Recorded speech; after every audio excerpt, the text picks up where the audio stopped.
J'ai toujours été porté dans ce métier par à la fois ses racines rurales, agricoles, et la volonté d'apporter cette contribution dans quelque chose qui me semble clé. L'altruisme, le partage, le collectif. Quand on les retrouve au travail, on ne se pose pas de questions, en fait, on fonce parce qu'on est en accord avec les valeurs de l'entreprise.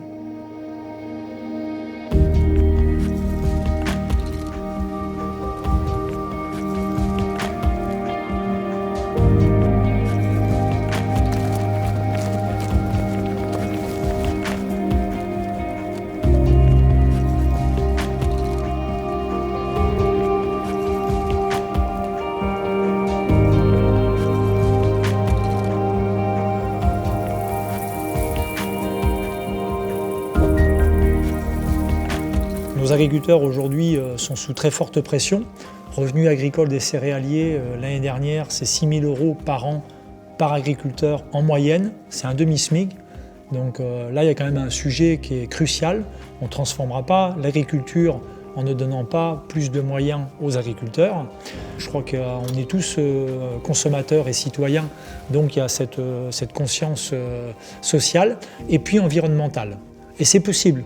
Il y a une équation qu'il faut trouver et nous, notre conviction, c'est que ça ne va pas se faire avec les outils d'hier. Ça va se faire avec les outils de demain qui, pris ensemble, permettent à l'agriculteur de proposer des solutions en termes de production qui soient durables, économiquement viables et puis, je dirais, demain, très certainement, même contributrices au niveau environnemental.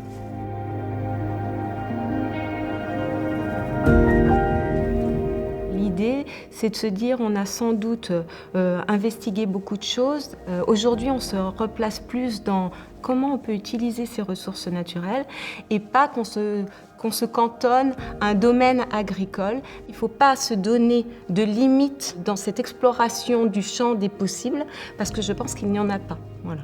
Ce virage qui a été pris par le groupe il y a une dizaine d'années vers les biosolutions, j'imagine, et c'est mon cas personnellement, que c'est quelque chose qui fédère parce qu'on est de plus en plus sensible, je dirais, à la préservation de l'environnement. Dosangos, c'est quand même un groupe ancré, je dirais, dans une région plutôt agricole. Je pense que ça contribue aussi justement à cette philosophie et à ce collectif. Et ça, aujourd'hui, ça donne du sens à notre travail, à notre quotidien, des valeurs qui animent notamment le sport collectif, c'est-à-dire l'équipe, travail en équipe, la confiance en son collègue, l'autonomie, la prise d'initiative. C'est ce qui nous permet aujourd'hui d'amener des innovations sur le marché. Les gens veulent retrouver dans leur entreprise une certaine fierté dans ce qu'ils font au quotidien.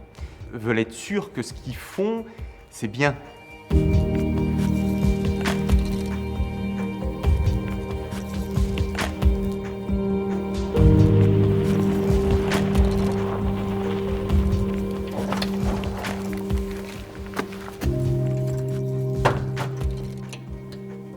On cherche à développer des solutions adaptées aux besoins des agriculteurs.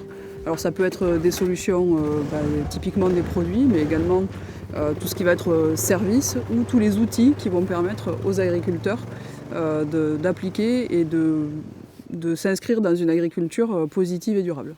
Notre objectif, c'est vraiment de rester connecté avec les attentes des agriculteurs, des utilisateurs. Et ces attentes-là, je veux dire, on ne peut pas les deviner depuis le bureau. Il y a une forte volonté de la part de Dosangos de pouvoir être connecté justement aux utilisateurs, à leurs problématiques, à leurs questions. Chacun amène finalement sa part de vérité et c'est ensemble qu'on peut construire l'offre qu'on propose aujourd'hui. Ça fait partie en fait de notre mission qu'on a repositionnée il y a quelques années, donc un projet d'entreprise avec 2 piliers, donc la nutrition et la protection des plantes.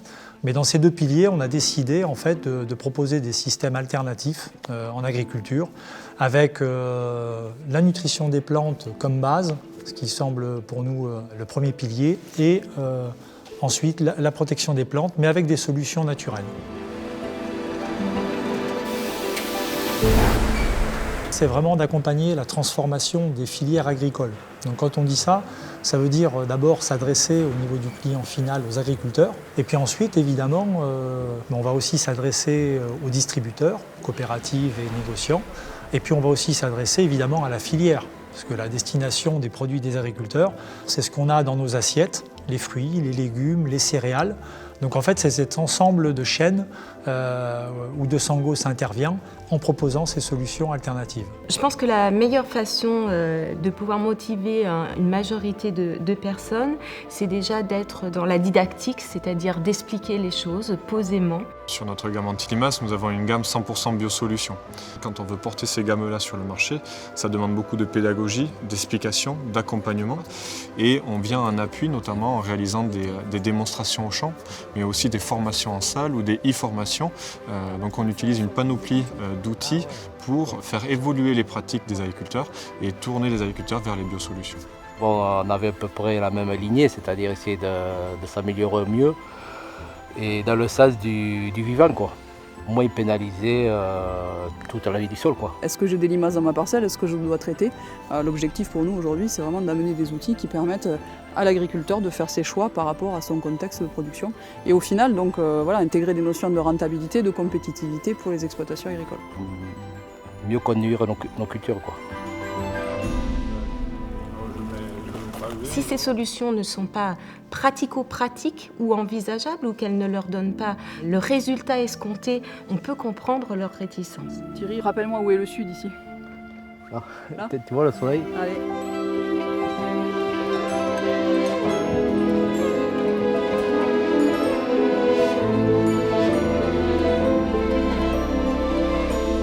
Aujourd'hui, on a les moyens de leur montrer sur tout un tas de cultures, notamment les cultures maraîchères, la vigne, l'arboriculture. On a beaucoup de solutions à notre disposition.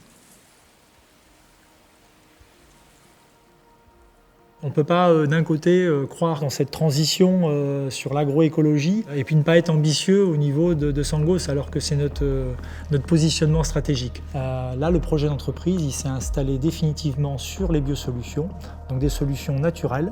Et aujourd'hui, De Sangos, c'est 280 millions de chiffre d'affaires, un effectif de 830 salariés au niveau global, et une position internationale puisque sur les 280 millions, cette année, 200 millions environ vont être réalisés sur la partie internationale. Bon, la répartition aujourd'hui, c'est environ 500 salariés en France, avec le siège évidemment et beaucoup d'activités de R&D.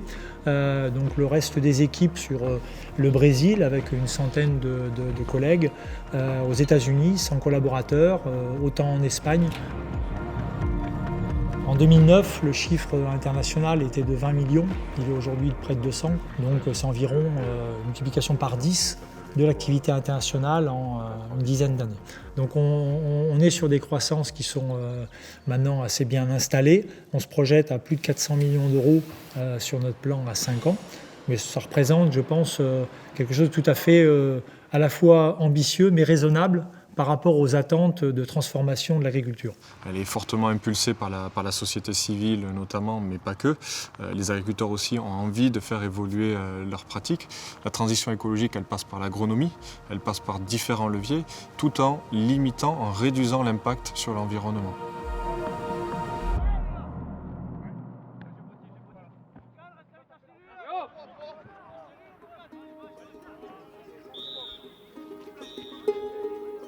Si on est seul, on n'avance pas, donc je pense que c'est important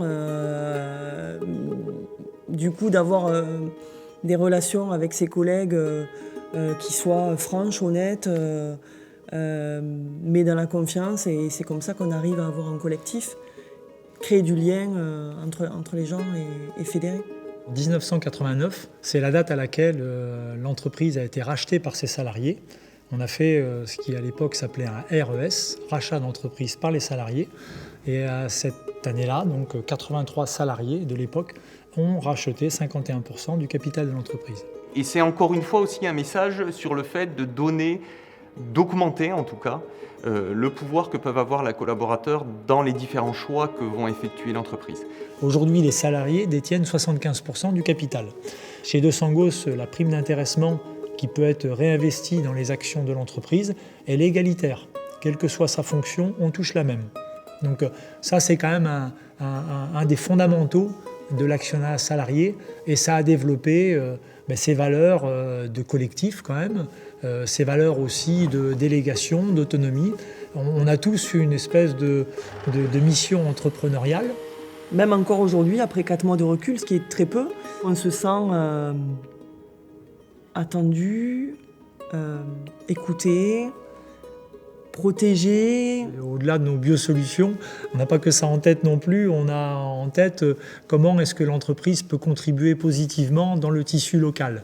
Là, concrètement, il y a des besoins qui sont importants, surtout en ce moment, donc on essaie de le faire avec nos moyens. Et ces valeurs, on les porte, je crois, individuellement et on les exprime au quotidien par notre façon de travailler, une façon très investie, passionnée. Et puis après, ces valeurs personnelles qui peuvent s'exprimer au sein de l'entreprise. Moi, je trouve que c'est réellement une chance de pouvoir se retrouver dans cette famille.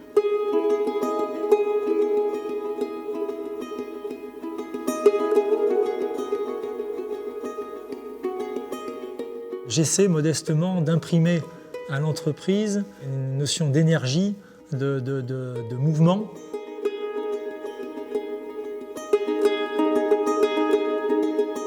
C'est cet état d'esprit d'avancer, d'oser, de prendre des risques qui font que quand on passe le seuil de la porte de 200 Gosses, en tout cas c'est ce qu'on essaie de promouvoir, on a quand même le sentiment de travailler dans une entreprise un peu différente.